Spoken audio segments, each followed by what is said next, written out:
Mi dakpene miabe emonando la apoto e akpagolo Benjamin mia globe tanya kawele miasi nemicho mia fufua be kuku bonyo de abako gomovoa mia globe egbe mia pompo kudo bolu ko ne leva me levo ntu am e vovieto bolu ganto be ganto comme yo be tournoi de la fraternité a mia to asire dia pompo kudo championnat national D3 D1 et D1 a mia globe violence sur le terrain de Bikenti à Bassari leke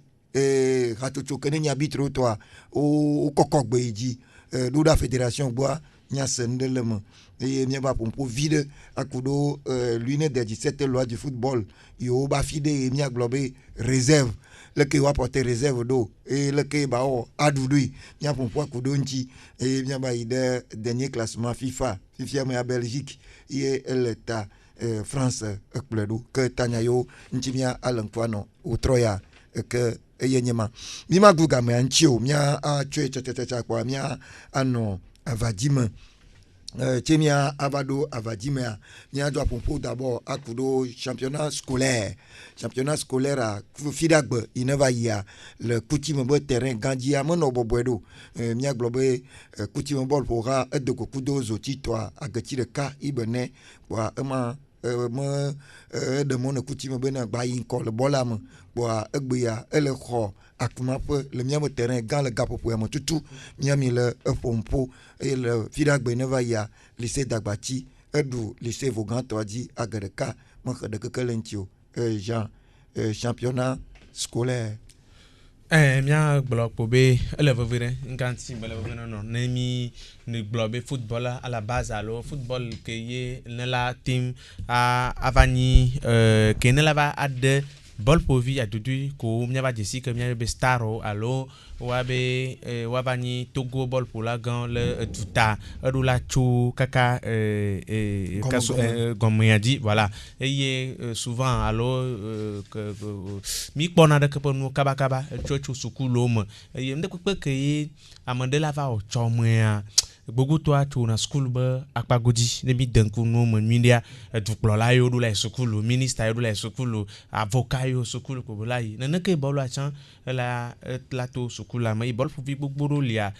championnat scolaire mawa e mayi o po no e centre de Houé à le club de Houé e va trozo star ne mi cho amosi manisa pour nene alo mi cho amosi wo mi do ku to championnat universitaire ku do sigbe fia prince ku to wa championnat universitaire ko pour Lomea imaye au club au hatuchudo po de kebe de viono e o ho o le club o mea egbe o trota zustar o kwa de poemia a do de poemia do msene kebe de vio vo vito ibo organisation ipo nyama globe nkupo i inspecteur la no le ti doa le mia bom to mea inspecteur do le ministre ko nekpona a football club mo chakepe wono gbo donc no vale mtu de me alo préfecture de me ou le obligé alo ni zinde di nebe adulana de que te po que ye ministre te po que va le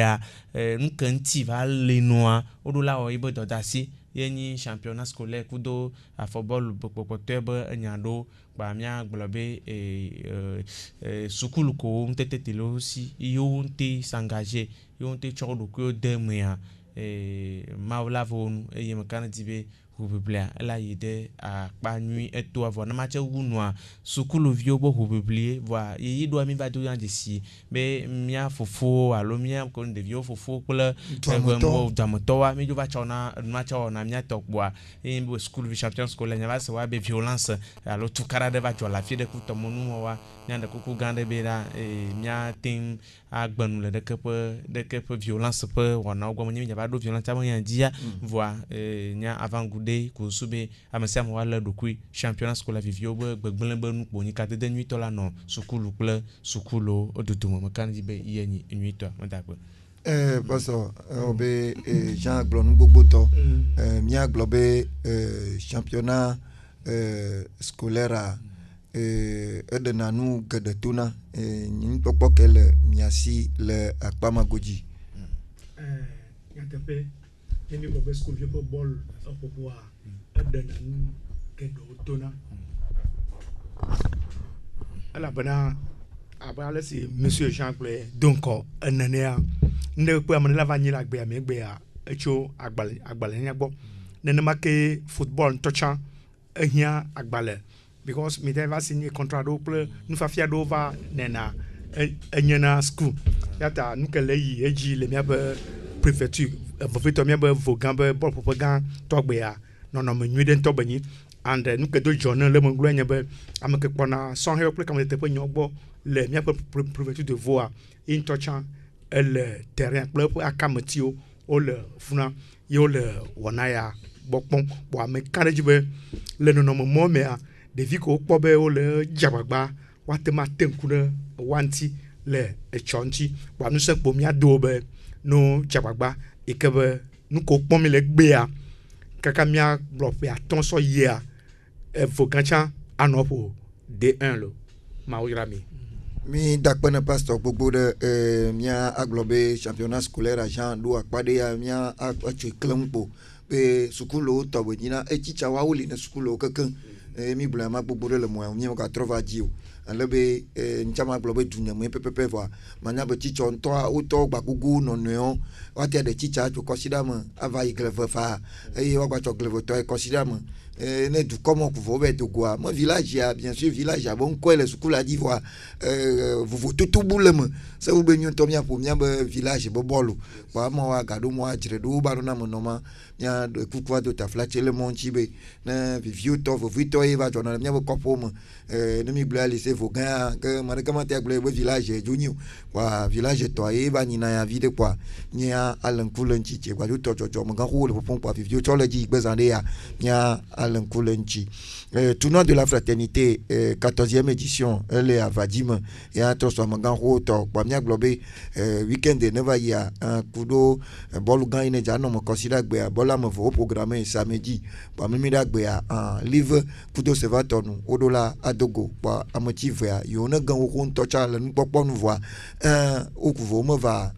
teƒea me kpoa ena be bɔlu vegɔa eva tsi ŋgbevi ɖe vɔa eva me le bɔlƒoha ke woyɔ be Lion Star tso ekpui Adies eva do go kudo Elite FC tso edzokɔƒe eye mlɔeba Elite FC to dzokɔƒea edo ageve ekpui hlɔ kaka va ɖe ɖeka ɖa ŋuti ageve ma Elite FC tso dzokɔƒe doa eɖe mɔ nɛ be ne ba ato le demi final kpoa to le demi final le kpe ɖe bɔlƒoha ame etɔ̃ yiwo ne to edo ŋkɔ eye bɔlƒoha ame etɔ̃ mɔ yiwo ne to do ŋkɔa mia agblɔ be le pool A mea mia akpɔ bɔlƒoha abe Hirondelle FC tso kpotsikɔƒe sekpe ɖe ye va dzokɔƒe va kpe le ŋuti le pool A me eye le pool B mea mia autant pour moi pool A mi ɖe kuku miatrɔ aɖɔe ɖo kpatakpata le pool A mea miagblɔ be bɔlƒoha Hirondelle tso kpotsikɔƒe eye nye amegbãtɔ yi ke ame evegɔa va nyi avadzime bɔlƒoha Union Sportive tso avadzime eye le pool B mea amegbãtɔa ye nyi JSK tso Kogbe eye ame evegɔa ye nyi Elite FC tso edzokɔƒe kpoa le bɔla be ƒoƒo vɔ megbea anyinɔnɔ gã ɖe va nɔ eme eye anyinɔnɔ ma ke woyɔ be homologation eye homologation yibe président ye nyi aƒetɔ Geti Edo Etienne eye vice président aƒetɔ Kulema Wenam Simon eye nuŋlɔla aƒetɔ Asinyo Samuel eye bɔlua ŋutɔ be journaliste gã ye nyi Jean Jacques eye promoteur ye nyi Ago de Jeudi kpoa le anyinɔnɔa mea wole ŋku vevietɔ ku ɖo enyatsɔ ɖe ame ŋuti ke Petit Lion tso adedikɔƒe tsɔ ɖe Elite FC tso dzokɔƒe ŋuti be bɔlƒovi ɖewo lia ame ɖewo le ado tomo kpoa leke be kɔmitia ebu tame ku ɖo leke be nya ke wotsɔ le dzokɔƒetɔ ŋutia woba kpɔe be wotsɔ nya ya pɛpɛpɛ hiã be woatsɔ nya vɔa leke wotsɔ nya ɖe dzokɔƒe ŋutia wometsɔe le nɔnɔme nyuitɔ nu egɔme nyi be ne la tsɔ nya le ame ŋuti le bɔla be ewɔna mea le ke be yina ɖoe ye nyi abe zi ɖeka me atsɔ awu do kpoa la ŋlɔ nua la biɔ arbitre abe yibe ya ŋlɔ nua tso joueur ya le ke ŋuti alo tso nu yi ke ŋuti enyi se le bɔla ŋuti vɔ ame ya wɔe eye arbitre la kpɔe eye ne le ŋlɔe vɔa wasa na capitaine adverse itsa la te agblɔ be pris connaissance be nu ya le ŋlɔa be nya nuku ɖo ŋuti nu se na arbitre vɔa ne le va trɔ va aƒe mea le ke be ba nyi ne nyi be la va tsɔ fo izɔn atrɔ ŋlɔ nua abe adetaye be nu yi ŋuti ŋlɔ nua nɔ ya eye tsa délai alo gaƒoƒo le ŋuti to vo na gaƒoƒoa le ɖo la confirmer egɔ̃ nyi be gake wa saba wɔ enquête ya kaka va yia ne maɖo kotoku atɔ maɖo kotoku kaka yi ga ɖe kpekpe gawo tso ne ça dépend de la compétition le ɖo la tsɔe asa kpe ɖe ŋuti kpoa ne dedikɔƒetɔwoa Jean ɖeke va yi ɖo míate gblɔ yo mi da kpe míagblɔ be nyateƒe matrɔmatrɔa deditɔwoa wokpɔ manyawo vɔa wokpɔe vɔa womekpɔe moteli alo míagblɔ be wokpɔ fiafia vɔa moteli ŋke ne dzɔdzi ne me nyi be ne le dzi be akpla nu ya nyanua ame ke ne nye ne le gblɔ no wa wokena to wokena kuvi wosene ko su be ne lã ɖe le wo gbea lã magba le tsɔa ko kpa magblɔ be dedikɔ ƒe nyateƒea wobe wobe nukpɔkpɔa réserve que wo portea nyateƒea eɖola modre no alo ɖola ɔdɔ woɖola xɔ pointia ɖa le edzokɔƒe si vɔa enua nyi be nɔnɔme ke dziwo la wɔe nua womezɔn le wometo dziwo egɔme nyo réserve la wɔe le package zi ɖeka le feuille de match ke ye voilà la wɔe capitaine ma la nya be wo be fifi itsa ɖo la dasi agbalẽ te be nyateƒe be yã kaka wo gblɔ tso ŋutia itsa yi le ikpɔteƒe lo ke ŋgbɔ tsaƒi nu va nɔ anyi le ŋutia ewa kpe kpoa ke mi va nɔ anyi le nya ŋuti nyateƒea wo nya dzɔna na kake vɔa kafla mi gblɔna be tournoi de la fraternitéa enyi kpɔɖeŋu voilà kpɔɖeŋu be nyi ke ye menyi be Bible le mu alo be voilà be Bible le mu ta ena be to gbɔ be adedio kɔntɔ le sûr be yo la xɔ pointia doa nyateƒe tsa edze tsa vɔ ils ont raison ils se sont mal pris nke yi se agblɔ alo ɖeke ye nɔnɔme yina ɖoa me ɖo la appliquer me ɖo la zɔnzi boa ye mi zɔnzi kpoa eye mi ɖe wo ma to boa to gbɔ be wo kpɔ fiafia gake vɔ wo ma si mete ele o boa nke ne dzɔdzi ne nya gbogbo nyi be mi nya ŋkpakpla ɖe nya dzidoƒo di ame ɖeke menya ne vɔ nɔ ke mi nɔ anyi tsɔ mi ɖe mo nɔ kpɔ ame kɔ nɔ ƒã asi kpe ko mi kpɛta mi ƒo wo tsã wo kpɔ dzidzɔ nke wo gblɔ nyi be yewo tsa kple da ɖi vɔ mi se gɔme ya tɔgbe ma bɔ dedikɔtɔ o ma dzɔ gbɔɖo nka ŋgba kpɔ gbɔɖo yewo tsa yewo kple da ɖi vɔ ne yewo agba va wɔ kea mɔngbali voilà nenema yi vɔ ne tsɔ ma ne be nyaho le be ɖeke ku ɖekea o ma se ne kpekpe gɔme vɔa wo te to yi district wo te yi ligue wo te yi fédération te afi ɖe kpekpe sea ese ye voilà boa edzɔdzi ne gbogbo ɖe boa dzokɔƒe tsa ne fifia ye tsa nya be yewo fifi gake boa wo tsa wo gblɔe le gbɔnatɔa eyi nɔnɔme nyuitɔ me yewo tsa ɖoa fifi ba fɔ wo ɖu le ma wo tsa wo lɔ boa ma gblɔ be dzokɔtɔ to tsa be wo be dedikɔtɔ mo to kle vɔ ɖe to ebe wo me bi yo ewo tɔ yo nya gan tse fifia efim tega eyo fi boa ewa na be wo ne wo mete xɔ pointi yɔ boa ma gblɔ be me ŋutu kara be alo me ɖo wa gblɔ be o mati ɖo o homologue mati ɖo voa be le demi final alo mati abe yi edzia ame mɔ la va tu kara le terrain kutɔ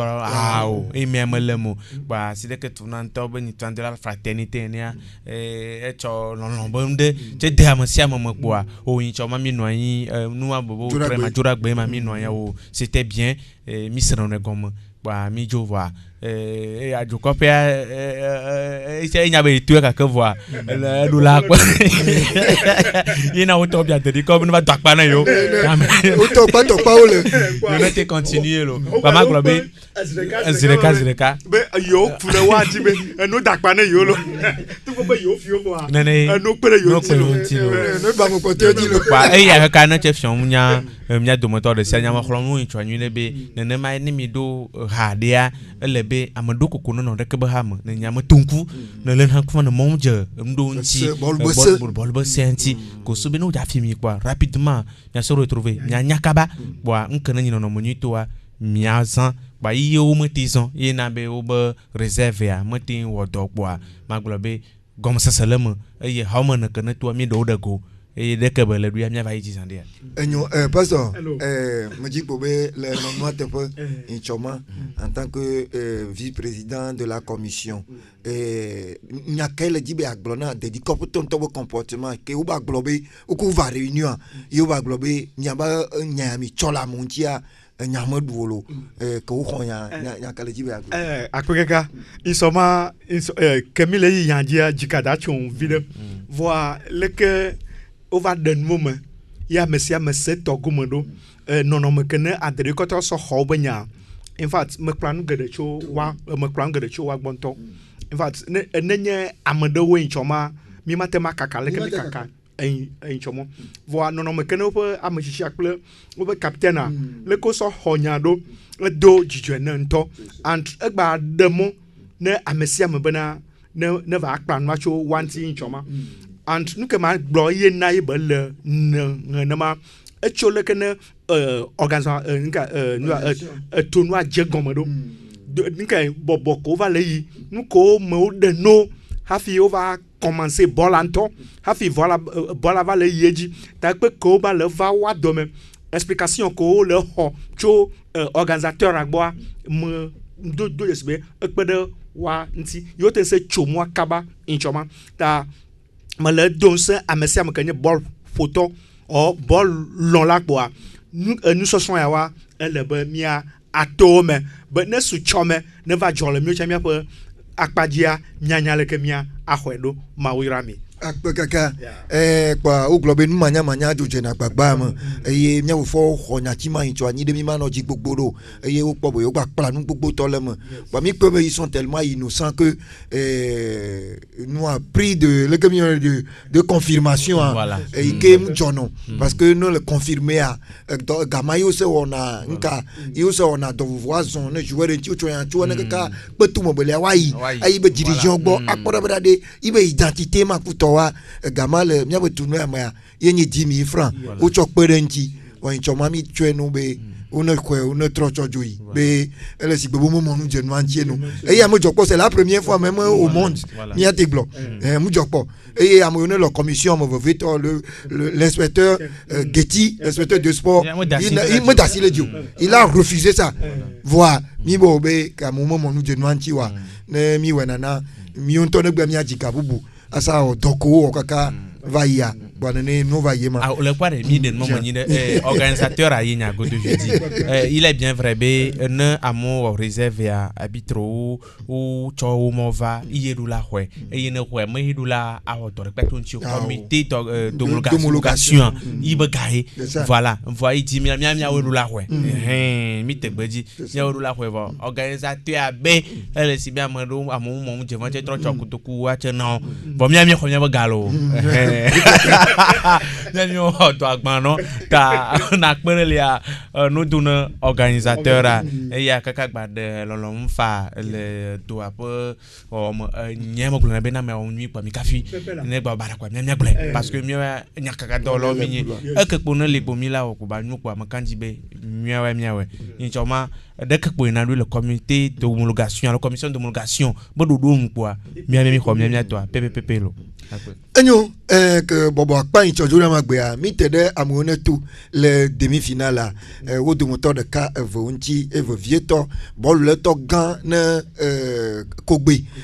après to Gaston i kene gbanya boblala ine no bobo incho ebe me da no bobo do mi ase ibe gbojo do français gbevoa makanji be mia asen ko bobla. Ce tournoi, on attend chercher de cette demi-finale, même remporter le trophée pour marquer notre nom. Oui, l'organisation, pour ne pas mentir, c'est très bien. J'ai bien félicité l'organisateur. L'équipe d'Avadi, mais village organisateur de ce tournoi, on n'a pas droit à l'erreur. Je sais bien et je ne peux pas sous-estimer l'équipe, mais nous allons faire tout et tout pour remporter la partie et aller en finale et même remporter le trophée. Nyonto mi d'avant a photo Gaston yo le blaledi le dogo ntonto be yo nyambe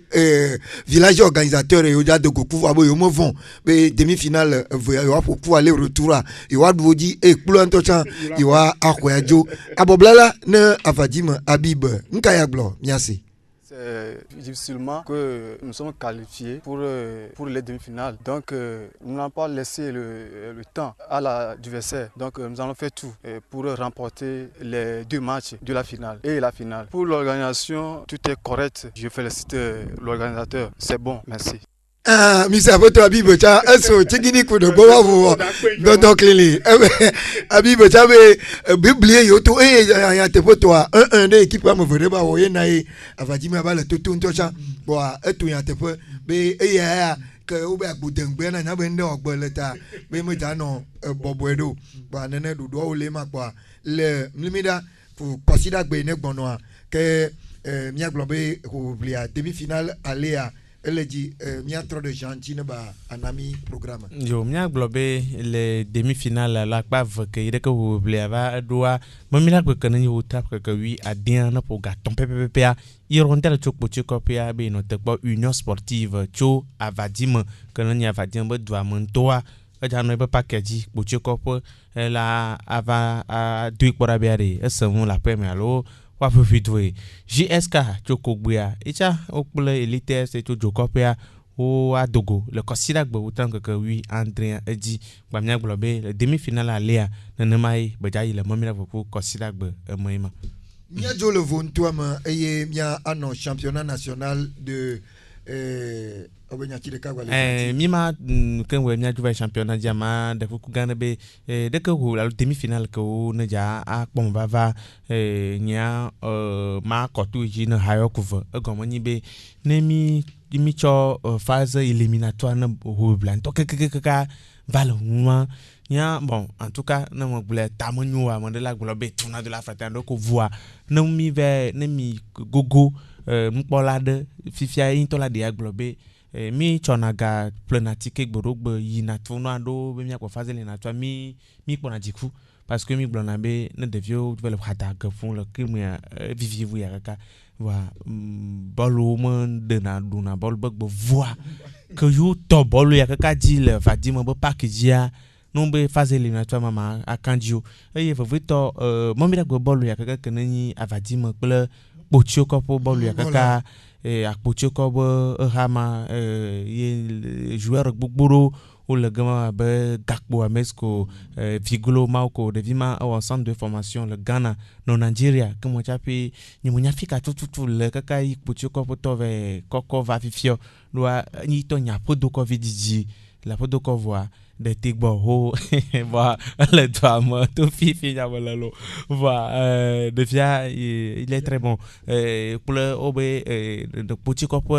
obe bolelani à sans le kofi le to kwa maglobe équipe pourquoi ta comment le bien dosé surtout à Vadim il tient pas épuisé il be joueur au comme voilà donc selon les informations c'est combien peut joueur pour to qu'on liste de 23 dia au temps o gbogbogbo no kankan allo dan doa do bien mo vo do bien mo ta maglobe équipe o pataka kama o ngba mlan no dan nyanya ya te problem le no am siam do la blaliji mi fui kan bo cha fi na mseto e kankan na nyi mseto ba dunyaji wanya be yo dunyaji e ya made ko maglobe made tricher made be place e même joaji na mu parce que équipe am na kan va do demi finale mais o mérité inanti over na ino ta bolo na dagba si de que na kuna na nya be tournoi de la fraternité deux bagbo ya olo akpe enyo si le cas kota mia adwa ide mia be championnat d'élite oji mia aide championnat intra ligue D3 ina le mouvement le ligue maritime be akpadia mlimilagbe ina va considérable ina va ya au football et le publio moya inchoma le cadie olympique de Vaud un Royal 600 cho Chevier et le gars pour moi que local 600 autant pour moi cho Chevier et le gars pour moi tout que hautui bol pourra de gokudo hasard et ene agati de ka yo dona wa no no ba mi aglobe am draw we do aga tutu gban bebli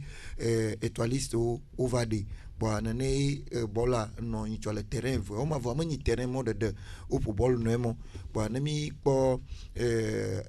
petit piment ba gododo e ka dokudo AS checkpo à 0-0 ou 0-0 que étoile d'or kudo Tigre FC Chao Royal FC kudo Abeille au Dogua que 0 Abeille Dove et Royal Mondo de Keko FIB la pomme veut pas badou diagadeka ASTA Dove na Liberty Académie Chouak Botra Forme Club Espoir Cho Chevier do de ka na AS Dalave Mokhio amana ye Wines to Maseda dona Racine FC de Kaiba Kolenti 0-0 ye Timsi kudo Sefak Ouda Petu FC na de ka Armée de Dieu Mokhio ton ye Cosmos 11 kudo Azan toi Odono non voix Aza enfin toi kudo Mimosa 0-0 wa et Ascave kudo G femme 0-0 au Chao le Kabako Blanc matre gentil le banami résultat de D1 le D1 back pagodia weekend ya kala ko sitagbe ma ya football ye miano karapa ni badina globe driver bo hakane ACK de kudo asko be hal kara driver o be haido de ka asko mote club de pele ntio gomido ayi de bikenti bol basari kabu pe mtoa mema ye bikenti na gare ka gomido voa de que bola violence alo to caravane nombre de que bolule tamemete ava trovadi le dampagua foadan hodito no am dan foadan di tout dito chuka lo ame o de fion wo ni soja bele rouge quoi foadan no do ko boto kanu vore que bola chan e chan tukara vire chan gba no e chan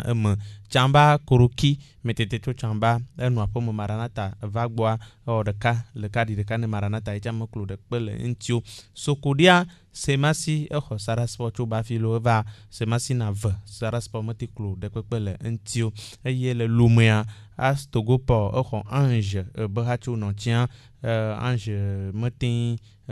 no te avam tutu agam ton hi togo po do ange kulo am valenti mia globe ange eni mia novio keglo innocent pele peto Daniel ye as togo po rani ayi janjan aribas pour le bolma mea ange to agam vetutugba chapi togo po va klu trobla di l'état major le lomea ASOTR impo ba ho bolusu chu anehwa numo donc bolusu dio aga amv et OTR do bolusu eklo de kale anti banana ye a konta oye yenyema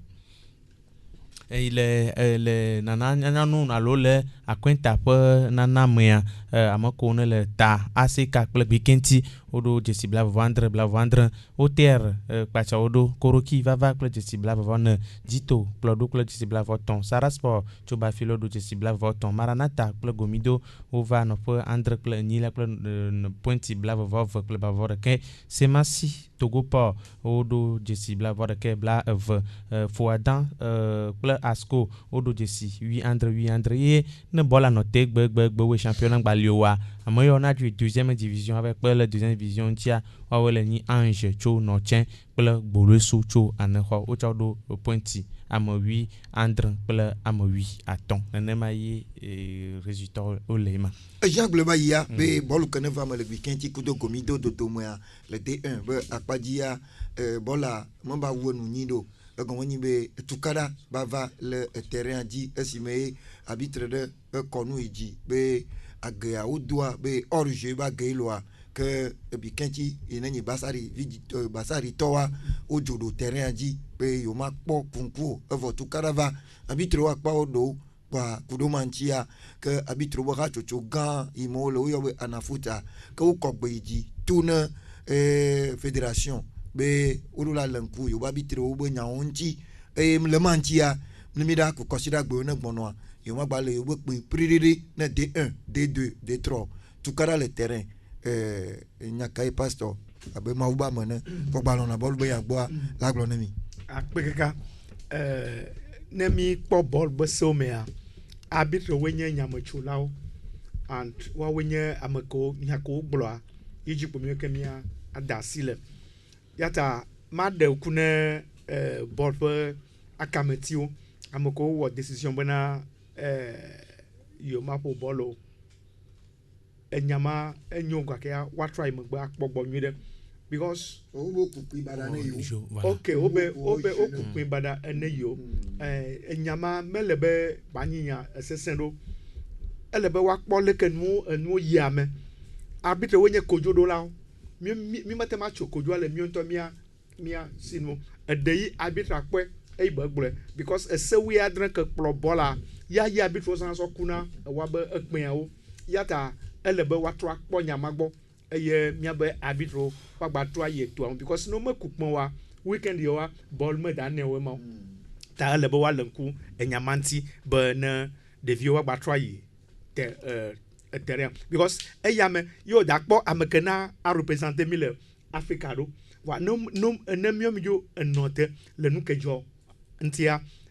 egana mianɔ emegbe tsimpoe ta mawo la kpe ɖe wa ŋuti woase wa nɔnɔewo egɔme ame kewo da ge na woaxɔ agea ne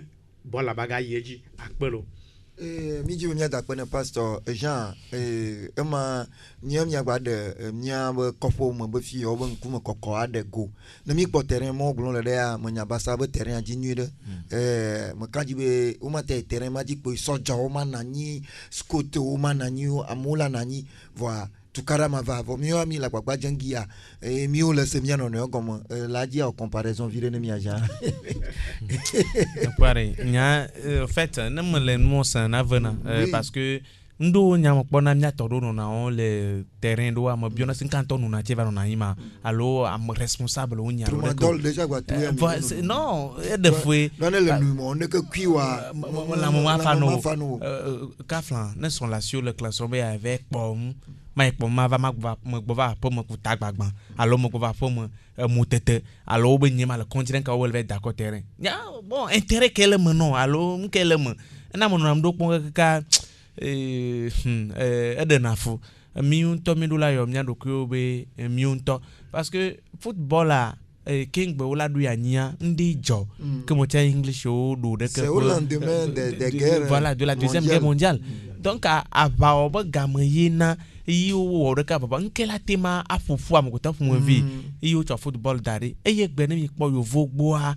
no le football me yovo gbo to ne mi kpɔ nya be park o jin to chan amesa me tso na fi vo o va kpɔ na bola o cha le va kpɔa do enyi be kaflan mia gble ne mi va di me park ji par exemple kako mi dona kaka pona haja do toa voilà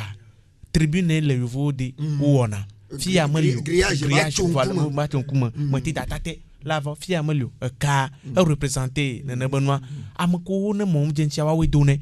mi kpobo do le terrain do ka final bli bon to ja won do ko voilà voir me do to bobe amaya le éveil allo magle le éveil le avadi ma de qu'on va modo dana sikama dana kaka lava noyi le terrain tout me a to fa do da terrain ji fo ngolo be no fo tire nto ko ni tire a du moto joueur do nto do tire le afom ne jo gba de ka la tekuzi de kasi de kado la kuzi de kasi de ka allo la vom allo la ho do ma vom i kene bana kena dangereux mi ko na viviti ku vana wana poto nji munya be mo wa mi manya dona desio kwa nya violence le terrain dia mo ni mtina to nya mano sankunku parce que ni ma va ni mtina mano sankunku ni manya va be ma ko bolu kwa ma jo va nglo comment on dans le terrain dia de fou ba de po mia no dakpe na mia mo yo chan que ma défiance de kabe na D1 be terrain di que ni national que yi de ya sojo la yi package kpuya sojo ne va wo do awu ma e mi comportement va nabe va dépasser au matin dasio jo na be mi ko fu arbitro mi po réseaux sociaux o fu arbitra barabara e amondo konji uchi kuto tonu ça c'est kafla lan ba mo to gbero nyina mo lan mi gba cho mi do ko te di lan wo quoi lan we la o nu mi ano popon be me le deko mi va terrain ji pa mi no te mi po ball le gba le ka ji po chan la po ball la ka la pa le pa le chomo loju ya po mo mi ti fa fa mo ndo nya adenafu okay passe la bloc côté c'est un de kanya me de si an be le ball benyamea équipe que benya ball loin me dal no be na ba chi dimo vogaga le be am gbeto ba doji ko so honan le kabele ya in fact le que me se fait pour arbitral pour arbitral mi be force on touchant mark bo chon bovier because they are there for the security of the entire population. Parce que moi y a mo chunu ma globe population ne va na va kona bola so jo mo ton mo na mathématique le mi po vous dire po le opuna bol gangawa ne le po amoyon to tala ni sécurité a o mo tona ko na terrain to dio wa on na tribune point ou de na ngbe terrain voilà c'est à chaque 1 mètre you no na ka na terrain wa mo la no si be une centaine o na to cha you pe na terrain do voilà nous ba to so d'avion me veut ka fla lo mo je so d'avion diplôme o malon c'est do da be nous ben non du code me mi akpo be et de deux mani mu ogbe a tu enyim sani mo te tu dagbe amu gboro nka il y a nka yi de kala o il y a ça Afrique yi mala nya ba mionto nous a D1 D3 mois gouvernement organisé alors oui fédération département fédération voilà OK onyale kemi le duame onyale kemi honando le podem le Nigeria no da football Lagos équipe de le Lagos este Charlie Store Lagos na o da fo bola OK sécurité que ne vana la bana onyale que wa ba supporter o le il y a ça aussi ta le ba fédération ba do jesi te pomao vovito arbitro o pa gbe le vovide and nu ke joma de di mi ba nation anti afiko ko wa pon mo le whatsapp le tojia de di mi anti de fio we are still not mature when we talk about football ta maula akademia nti non mawa elebe fédération ameko nku chato wa kpon kunyamao wa le fudo nti no de goa wa nan a odo acho nti be choa non magba ce vameko ta maula akademia nti sécurité pa dia elebe fédération ba renforcer ameko la no yi ofuna menye ameko na doda ofuna le arbitre because wa when you juge le toi même akpe pasteur ma que pasteur toare mke chama pona nyimbe l'erreur toujours humaine allo mistake ya man samone le gure ko gomo voa mke nyama doni sibe supporter on to chana on a désordre à terrain dia o manyinde ko kpene équipe ma olo o zana biere kanto o manyinde ko kpo o manyinde ko kpo enquête do journal le terrain dia to ja monina a voilà enquête de mo in chode ba ya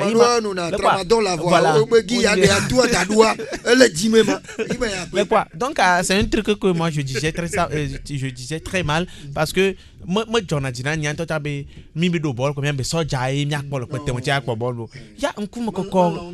koko gan que ne va liya nkuma koko gan que ne va lem que là wa poisi pe no wa il do la wa nkuma koko lié nous sommes au 21e siècle amandi agba poto gba le victime nya victime mo yona no amandi agba poto victime nkuma nyama le ti apo nyama ma jo be mo do ta package kwa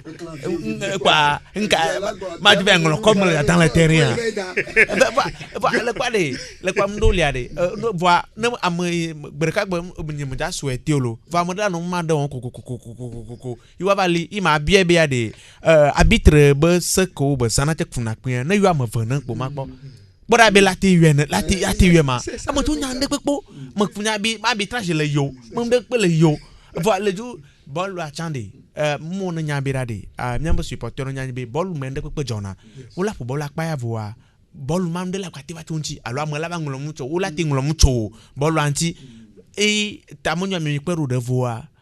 commission de communication la kwati banai ndo la bati trop le mfa donc ne mi le bolu pour mi va de la première seconde jusqu'à la dernière seconde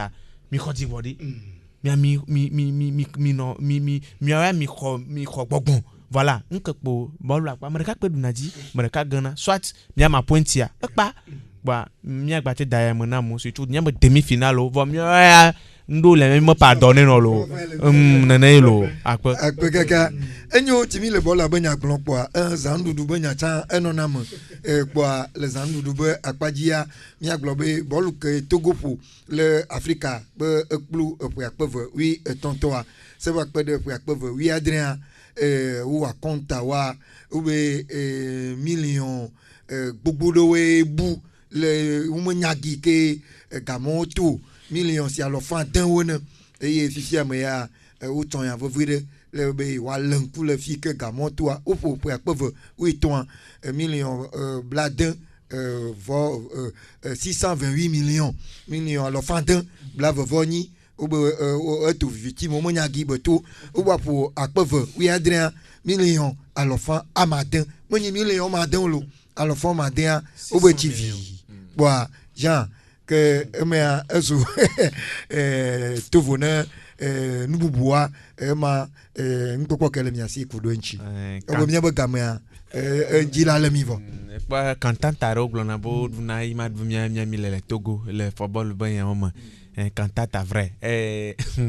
mo wa Togo to agado mo oglo na bo play akpa 1 million Togo chak po mo la jono ga mo nyi be no be Togo do kan ya miakpo be miaba kapo mo o danagalo ji miaba mo pataka kan ne le bio abe ga mo damaja yo aso in fond yo ja mobiliser assez souti mi cho fond mobiliser vo mi inti mi le mia du mo bio tafuno i mi jo le fond mobiliser mi ja cho do de mi ma jo cho match do mi a cho ga gbogbo ma détourner de toutes les façons Togo be gaé contribuable togolais mi a Togo vio be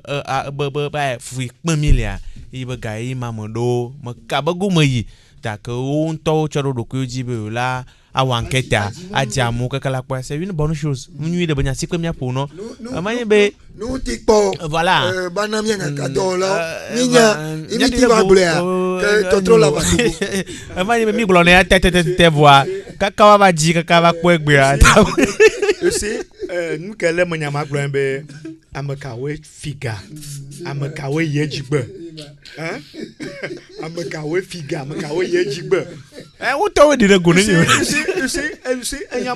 enyamode ne minya be Yesu trogmono de yamoma no didi mo because akonta ogbe yes because edugamado achon donc for akonta ogbe menya imajiba konta glon amelo for mi da wa go akonta le ma ugbo la fiefia atu gangan apple gangan awon gangan ado no gbogbo zan akode vogaka gbereka le akonta ogbe le ke pa mo ke o le dagale moji le bolta fifi a dumo vio be gama yema wo ba ha ko even ko da yovo de le compte gangonji o be mausa na agbana asine senu ebe igbono pere ibe foto le ne ya tuna amasiam abe ale si be do ne to ko vio le fukpe megbe ya mawle nglo dede no c'est la vérité il faut n'ayam le Afrique pour maglo aucun le tout ga fin pour maou le dawa contact ko asina asenu no ano ja no yi ne mi wa contact ni de patapata kwa mia glo bolo mo vraiment Togo pour akpeve 8 ans coup de pour akpeve 8 Adrien 112 millions malo 112 millions 1 milliard 200 millions voilà c'est ça voilà 1 milliard 200 millions 600 puisque millions 628 millions plus 628 millions elle non nous 1 milliard 1 million 12 millions voilà 12 millions coup de dit vraiment 628 millions plus 600 millions voilà mi bois compter yema chikata subalo comme nya bubu ne bon lu vite ku po millions l'enfant on me voit voilà elle millions l'enfant oui yema bubu le mia be contribuable au be gamme quoi mia globe ke o de go be wa jimonu ne o mo teji golo gamme na to ma kanji be ne gama va ne glo go wa sa demande alors wa sa onde pone be no wa globe terrain we mo le nana ma kanji be la te drande do kwa nya be ya monandola le kwasi jinemi mia awenu kudo classement dernier classement FIFA quoi Jean la do wa de gonomi mia globe le Autria FIFA alo hatuchu ke ne kpona football be nyagbol ko ku ne pata mea edena kwenta tona de agbagba ke ye hasia haje le Autria me alo le ubo kwakwa de jomo kpoa Sénégal le Africa be akpadia Sénégal ye le takple ye le ta Tunisie va kpatero Maroc Nigeria RDC Ghana Cameroun Égypte Burkina Faso Mali wawele no pogban kakava ide am wo boa mia aglobe le yovodi ba kpagodia Belgique yele ta France pledo Brésil pledo Croatie pledo Angleterre kpachedo Portugal va Uruguay Suisse Espagne Danemark waweni am wolia que ne le de kema kwa mia globe l'Afrique ba kpagodia Togo yele no po blaton va velia ye Benin le no po bla velia famia donc ni be Benin ma kana le no po bla vria imaye mi ja dogo kula Kérékou Mathieu Kérékou ba paquet di chan noa Porto Novo e o que cho hoblai fa outro cheva Mathieu Kérékou le Benin pa ni gbanji le outri ton comme mi ja dia Marseille mas me de que bola kwa Togo le no po blaton va velia ye Benin le no po bla vria équilibre la gamme ma nka ya nama nia fi kai nka 1 milliard 200 milliards ba tutu midwa nyima moins de 1 million. Ok. Oh là, 1 milliard, 600 millions. 600 millions. 1 milliard 200 milliards. Afrique ba tutu midwa yema la njama nya compte abire. Amanya. Afrique ba tutu midwa ayema wa obe o dupo ya bopia penale so yodo nya je suis patriotique magale dogweda le o tabe mauna na no adu ba no gba no di wa kan 600 millions ba buka e mami globado ma madu de jawa globe manu be tuko gba ikano oh no nya majibe eno ayi because mi chami nya footballer popo bo anu ke mi gba se le gbe mi fia e be ke mi nya abola popo mi gba nya ga na fifilo pastor mi dakpe minute de kai poto Jean mia globe mia punya ta klum yo mi dakpe ne mia moto jina la ko na samyan ko le wona RCV Sport po na ma de punya ma gloko lebe ne mi le de ke banyo gloma munya ji dopo de mi on chami manye vo be se gbe mi le plan ko sube choinchoa mia tefion mia novio alo le godom ta mia chapagba surtout bol que ne ja no momida kosira gbe la vadimo pa ke dia amene ji beba po football tutu football atima toe na nto glo ne ma football koto ne gbe mo le vadimo pa ke di quoi nko de football la kan ti gan lo mo to gbe na amosia mo kwata kan bo ne sala nyan ko mo to gbe no lo enyo pastor ma do gbe na mo café pepe ma do gbe na la scène bible bo pour vieux que le rejepoy ma wula yo wa be bobo ke ne le da va me ncho samedi autrement gardien amesa mo ne so gbe ni mi akota ko ma gbolo apene mi mia globe mi se pastor Koulema wena me Simon Jean Jacob be egbonyenton yon be a go de jeudi ben akpaglo ye klomi le wonamo utrone jejinemi bye bye